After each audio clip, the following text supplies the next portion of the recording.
Короче, образға, съемкаға парик іздеп жүрсек, ана париктерді 52 мың теңге дейді.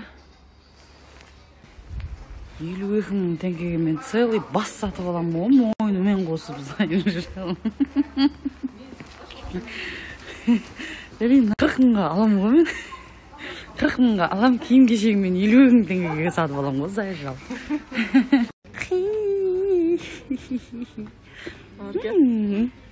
Сен ертең балдарың осындай болын сияқты. Питней ма? Бәтен! Пейтпей. Ну вообще, ну зең балам.